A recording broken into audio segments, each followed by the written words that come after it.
오늘 창세기 마지막 부분입니다. 창세기 전체에 흐르는 가장 중요한 주제가 있다면 창세기 3장 15절에 나오는 여자의 후손으로 오시는 예수님입니다. 예수님이 오셔야 죄와 사망으로 죽은 인류의 죄가 처리되고 구원받고 우리가 영생을 얻을 수가 있습니다. 그래서 아담과 하와의 타락 이후에 하나님의 가장 큰 관심사는 예수님께서 이 땅에 오시는 초림에 있습니다.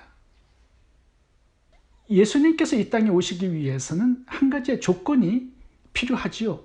믿음의 사람들이 있어야 합니다. 조상으로 쓰임받는 사람들이 있어야 합니다. 그래서 창세기 12장부터는 하나님께서 예수님의 초림에 쓰임받을 믿음의 사람들을 선택하는 이야기가 나옵니다. 그 사람들의 이름이 아브라함, 이삭, 야곱, 그리고 12 아들들이죠. 예수님의 초림에 쓰임받는 조상들의 이야기가 창세기 50장까지 이어지는 내용입니다. 이 믿음의 사람들이 없다면 예수님께서 이 땅에 오실 수가 없어요. 그래서 하나님께 굉장히 중요한 주제가 있다면 예수님의 초림을 이 땅에 오게 하는 믿음의 사람들입니다. 하나님은 이 믿음의 사람들을 찾으셨습니다. 그 사람들이 창세기에 나오는 장자들이죠. 근데 하나님은 장자들을 쓰시지 않으셨습니다. 믿음의 차자들을 쓰셔서 예수님의 조상을 삼으셨어요. 그것이 창세기 전반에 걸쳐 나오는 이야기입니다. 이 창세기 50장까지는 아브라함으로부터 시작된 이 메시아 언약에 대한 믿음이 어떻게 요셉에까지 성공적으로 전달되었는지 그 과정을 잘 보여줍니다. 아브라함부터 4세대에 이르기까지 메시아에 대한 믿음이 성공적으로 잘 전달되었다는 겁니다. 그렇다면 한 가지 질문이 생깁니다. 이제 창세기 50장 이후에 이 요셉의 후손들은 어떻게 메시아 언약에 대한 믿음을 가졌을까요? 창세기 50장까지는 아브라함 이후부터 4세대까지의 믿음을 다룹니다. 요셉의 이후에 이제 5세대 이후부터 그 후손들이 어떻게 메시아 언약에 대한 믿음을 가지게 되었을까요? 계속 믿음의 사람들이 나와야 예수님께서 이 땅에 오실 수가 있거든요. 그러니까 결론적으로 보면 2000년에 걸쳐서 아브라함의 믿음이 계속 후세대에까지 성공적으로 잘 전달되었습니다. 그래서 예수님이 이 땅에 오실 수 있었다는 거죠. 그렇다면 창세기 50장에서 요셉의 믿음으로 끝나는 그 이후에 후손들은 어떻게 메시아 언약에 대한 믿음을 가질 수 있었을까요? 이제 그것을 보여주는 본문이 오늘 본문 24절에 나오는 요셉의 유언입니다. 이 요셉의 유언이 후세대들에게 믿음을 전달하는 아주 탁월한 비결이 되었다는 겁니다. 24절부터 읽어보겠습니다. 요셉이 그의 형제들에게 이르되 나는 죽을 것이나 하나님이 당신들을 돌보시고 당신들을 이 땅에서 인도하여 내사 아브라함과 이삭과 야곱에게 맹세하신 땅에 이르게 하시리라 하고 요셉이 또 이스라엘 자손에게 맹세시켜 이르기를 하나님이 반드시 당신들을 돌보시리니 당신들은 여기서 내 해골을 메고 올라가겠다 하라 하였더라. 요셉이 110세의 죽음에 그들이 그의 몸에 향제도를 넣고 애굽에서 입간하였더라. 이 요셉의 죽음을 보면 이 요셉의 유언이 아버지 야곱과는 많이 다릅니다. 이 야곱은 자신을 가나안 땅에 묻어달라고 유언을 남겼죠. 근데 요셉은 가나안 땅이 아니라 애굽에 시신을 묻으라고 말했고요. 그리고 400년 후에 출애굽해서 가나안 땅으로 들어갈 때 내 해골을 파내어서 가나안 땅에 묻어달라고 유언을 남겼습니다. 왜 요셉은 자신의 시신을 애굽에 묻도록 유언을 남겼을까요? 이것이 후손들에게 믿음을 유산으로 남겨주기 위한 요셉의 탁월한 지혜였습니다. 이스라엘 백성들이 앞으로 400년간 애굽 땅에서 노예로 살아야 합니다. 그 400년의 세월은요, 하나님의 메시아 언약을 잊어버리기에 충분한 시간이었습니다. 그 시간 동안 요셉은 이스라엘 백성들이 하나님의 이 메시아의 언약을 기억하도록, 가슴에 새기도록 만들어준 것입니다. 요셉의 유언이 그 역할을 했다라는 거죠. 출애굽할 때 내 해골을 파내어서 가나안 땅에 묻어달라. 이 요셉의 유언은 400년 동안 후손들의 가슴 속에 살아있는 유언이 되었습니다. 가나안 땅을 기업으로 주신다는 하나님의 언약, 창세기 15장을 이스라엘 백성들이 기억하면서 애굽에 살 수 있도록 만들어준 것입니다. 내 해골을 파내어서 출애굽하고 가나안 땅에 묻어달라. 이 요셉의 유언은 나중에 400년 후에 여호수아가 출애굽할 때 요셉의 해골을 파내어서 가나안 땅을 정복한 다음에 이 세겜 땅에다가 묻어주는 것으로 500년 후에 성취가 됩니다. 그 500년 동안 이 요셉의 유언과 창세기 15장의 하나님의 언약의 말씀은 이스라엘 백성들의 마음에 살아 있었던 것입니다. 그들의 마음을 지배해 주었던 것입니다. 그래서 이스라엘 백성들은 하나님의 이 메시아 언약을 붙들고 살 수 있었던 것입니다. 요셉이 메시아 언약을 믿고 후손들에게 성공적으로 그 믿음을 전달해 준 것, 이것이 요셉의 성공이었습니다. 하나님은 그렇게 보고 계시는 거예요. 그래서 창세기 50장은 요셉의 믿음을 성공적이었다, 이렇게 결론을 맺고 있습니다. 우리의 인생 성공도 마찬가지예요. 제가 계속 반복해서 말씀드리지만 구약은 예수님의 초림에 쓰임받는 사람들의 이야기고 신약은 예수님의 재림에 쓰임받는 사람들의 이야기입니다. 이 두 주제가 성경 전체의 주제라고 말할 수 있습니다. 예수님의 초림과 예수님의 재림. 구약은 예수님의 언약을 믿고 그 믿음을 후손들에게 전달해 주는 것이 성공이라면 신약은 예수님을 믿고 그 믿음을 후손들에게 전달해 주는 것이 인생의 성공입니다. 그리고 예수님의 복음을 땅끝까지 전파하는 이 사명에 헌신해서 예수님의 재림을 준비하는 것, 이것이 우리들의 최대의 성공이 되는 것입니다. 주님은 마지막 유언으로 땅끝까지 복음을 전하라고 명령을 하셨습니다. 이 명령 하나에 우리의 인생을 드릴 수 있다면, 헌신하고 충성할 수 있다면 그것이 예수님의 재림을 준비하는 길이고 하나님 보실 때 우리의 성공이 되는 것입니다. 두 번째 성공의 요소를 살펴보겠습니다. 그것은 섬김입니다. 요셉의 이야기의 결론에 요셉의 섬김이 나옵니다. 요셉의 아버지 야곱이 죽을 때 그 장례식이 국장으로 치러졌습니다. 애굽의 왕족의 죽음처럼 70일간 긴 장례였습니다.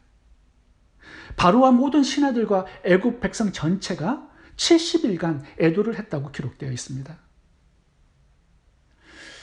애굽 전체가 국장으로 야곱의 장례를 치른 것은 야곱 때문이 아닙니다.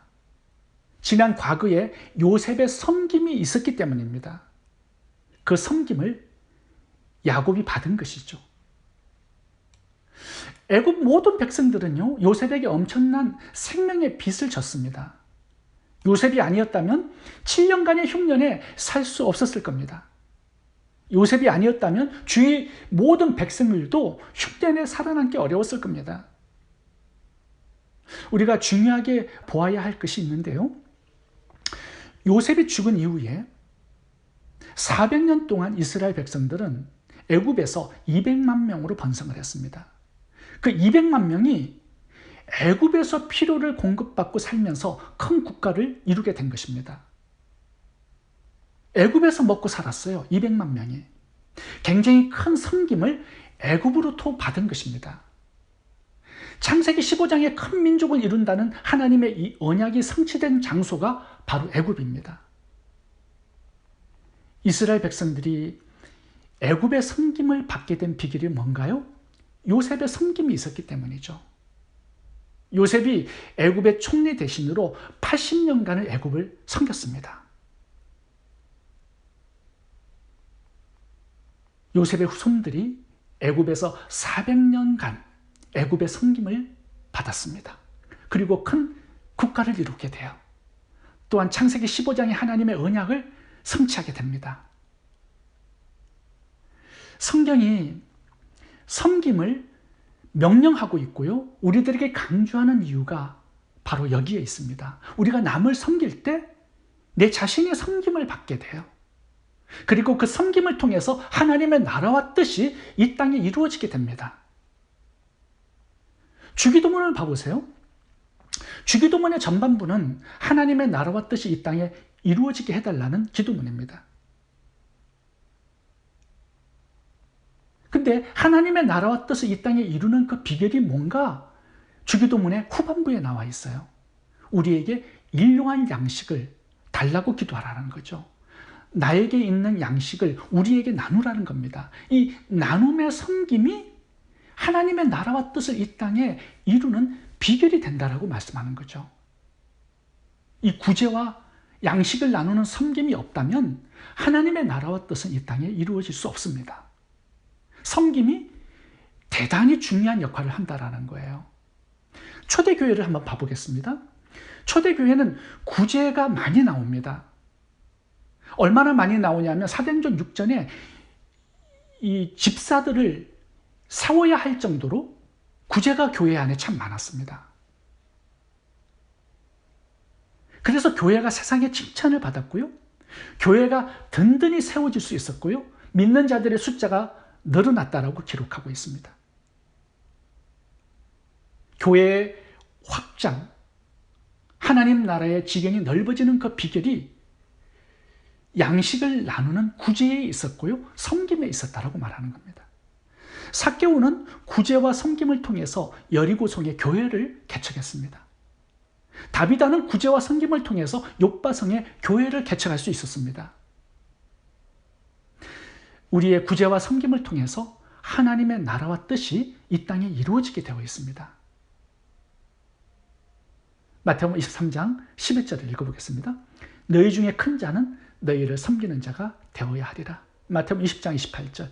인자가 온 것은 섬김을 받으려 함이 아니라 도리어 섬기려 하고 자기 목숨을 많은 사람의 대속물로 주려 함이니라. 이 섬김이 예수님의 인격과 성품을 닮은 것이다. 이렇게 말씀하고 있습니다. 이것이 성공이라는 거죠. 세 번째 성공의 요소가 있습니다. 그것은 오늘 본문의 마지막 결론인데요. 용서입니다. 이제 오늘 본문 마지막 결론을 보면 야곱이 죽었습니다. 이제 그 11명의 아들들이 요셉이 복수할까 봐 되게 두려워합니다. 그래서 요셉의 형제들이 요셉에게 자신의 죄를 용서해 달라고 요청하는 장면이 나와요. 17년 전에 이미 요셉이 형들을 다 용서했는데 이 과거의 죄에 얽매여서 두려움을 가지고 살아가는 이 형제들의 모습을 보게 됩니다. 이 요셉은 안타까운 마음으로 형들에게 위로의 말을 전하게 되죠. 19절부터 읽어보겠습니다. 요셉이 그들에게 이르되 두려워하지 마소서. 내가 하나님을 대신하리이까. 당신들은 나를 해하려 하였으나 하나님은 그것을 손으로 바꾸사 오늘과 같이 많은 백성의 생명을 구원하게 하시려 하셨나니 당신들은 두려워하지 마소서. 내가 당신들과 당신들의 자녀를 기르리이다 하고 그들을 간곡한 말로 위로하였더라. 요셉은 형들을 다시 한번 용서해 주면서 나는 하나님을 대신할 수 없습니다 라고 말을 합니다. 다시 말하면 복수와 심판은 하나님의 영역이라는 거예요. 나는 복수와 심판할 자격이 없는 사람이고 형님들과 같이 부족한 죄인에 불과합니다. 이렇게 말하고 있는 거죠. 형님들 두려워하지 마세요. 내가 당신들과 당신들의 자녀들을 돌보고 기르겠습니다. 대단한 위로의 말을 전한 것입니다. 20절에 보면 요셉이 형들을 용서할 수 있었던 비결이 나오죠. 이 과거의 사건을 하나님의 눈으로, 하나님의 관점에서 해석을 하고 있습니다. 형들이 나를 애굽의 노예로 판 것은 형들의 잘못이 아닙니다. 흉년의 많은 백성들의 생명을 구원하게 하시려고 하나님께서 미리 나를 애굽에 파송하신 것입니다. 자신 노예로 팔린 이 사건을 하나님의 시각, 하나님의 관점, 하나님의 섭리로 바라보고 해석하고 있습니다. 이것이 다른 사람들을 용서할 수 있는 비결이 된다라고 말씀하는 거죠. 또 하나 요셉이 형들을 용서할 수 있었던 이유가 나오는데, 그것은 요셉이 하나님의 언약의 말씀을 알고 있었기 때문입니다. 창세기 15장에 하나님께서 아브라함에게 주셨던 언약이 나오죠. 아브라함의 후손들이 이방 땅에서 4세대를 살고 나중에 큰 국가를 이루게 된다라는 것이 이 창세기 15장에 나오는 하나님의 언약의 말씀입니다. 그리고 나중에 가나안 땅을 정복하게 되고 그 땅에 예수님이 메시아로 오시는, 이것이 하나님의 언약이고 뜻입니다. 요셉은 이 하나님의 언약의 말씀을 잘 알고 있었습니다. 만약에 요셉이 복수의 칼을 갈았다면, 형들에게 복수를 했다면 어떻게 창세기 15장의 하나님의 언약의 말씀이 성취될 수 있었겠습니까? 요셉의 용서를 통해서 야곱의 12 아들들은 나중에 이스라엘 국가를 이루게 됩니다. 그리고 유다 지파를 통해서 예수님이 탄생하시고 인류의 구속 사역을 완성하게 되는 것이죠. 용서는 하나님의 나라와 뜻을 이 땅에 이루게 하는데 매우 중요한 도구가 된다라고 말씀하고 있는 것입니다. 주기도문을 보면 전반부에 하나님의 나라와 뜻이 이 땅에 이루어지게 해달라고 하는 기도문이 나오죠. 후반부에는 하나님의 나라와 뜻을 이 땅에 이루는 비결이 나오는데요. 그 비결이 첫 번째는 우리의 양식을 나누는 것이고, 두 번째는 우리의 죄를 용서하는 것이다 라고 말씀합니다. 다시 말하면 용서가 하나님의 뜻과 나라를 이 땅에 이루는 비결이 된다라는 거예요. 창세기 32장을 보시면 야곱이 에서와 400명의 군사들에 의해서 죽임을 당하는 위기를 만납니다. 그 약복강의 결론이 뭐냐면 에서가 동생 야곱을 죽이지 않고 복수하지 않고 용서해 주었다라는 이야기예요. 이 에서의 용서는요, 야곱을 살렸고 야곱을 통해서 예수님이 이 땅에 오게 하시는 하나님의 뜻을 성취하는데 굉장히 중요한 역할을 한 것입니다. 빌레몬서 보시면 오네시모가 나옵니다. 오네시모가 빌레몬의 돈을 훔쳐서 로마로 달아납니다. 그 로마에서 오네시모가 사도 바울을 만나서 복음을 듣게 되고 예수님을 영접하게 되죠. 사도 바울은 오네시모를 주인 빌레몬에게 돌려보냅니다. 그래서 빌레몬서를 쓰죠. 오네시모를 용서하고 형제로 받아달라고. 이제 빌레몬이 오네시모를 충분히 죽일 수 있는 이 권한을 가지고 있었던 주인이었습니다. 근데 오네시모를 용서해 줍니다. 형제로 받아줘요. 그 결과 어떻게 되냐 하면요, 빌레몬이 섬겼던 가정교회가 골로새 교회였습니다. 오네시모는 그 골로새 교회의 동역자가 됩니다. 나중에는 이 빌레몬의 가정교회가 온전한 골로새 교회로 성장하게 되죠. 그리고 오네시모는 어떻게 되냐 하면요, 나중에 에베소 교회 감독이 되는 놀라운 일이 일어납니다. 오네시모가 에베소 교회에 목회자로 사역을 하면서 했던 일이 뭐냐 하면 사도 바울의 13권의 서신서를 모아서 오늘날 성경이 되도록 만든 기초를 만든 사람이 오네시모였습니다. 빌레몬스가 강조하는 게 용서의 축복이에요. 용서는 하나님의 아름다운 나라와 뜻을 이 땅에 이루는 통로가 된다는 것을 보여주고 있습니다. 창세기에서 요셉을 우리들에게 보여주시면서 너희도 요셉과 같은 그런 성공적인 인생을 살라고 도전하고 있습니다. 저는 요셉이 총리가 된 것이 성공이 아니라고 생각합니다. 요셉이 인생 끝에서 예수님을 닮은 성품과 인격을 소유하게 되었다라는 것. 그것을 성경은 요셉의 성공으로 보고 있다라는 거죠. 이것이 요셉의 성공이었고 승리였습니다. 예수님의 성품을 닮은 인격. 우리는 요셉을 통해서 세 가지 예수님의 인격과 성품을 생각해 보게 됩니다. 믿음, 섬김, 용서.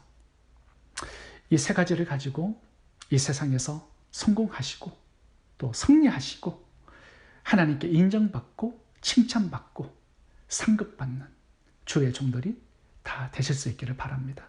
기도하겠습니다.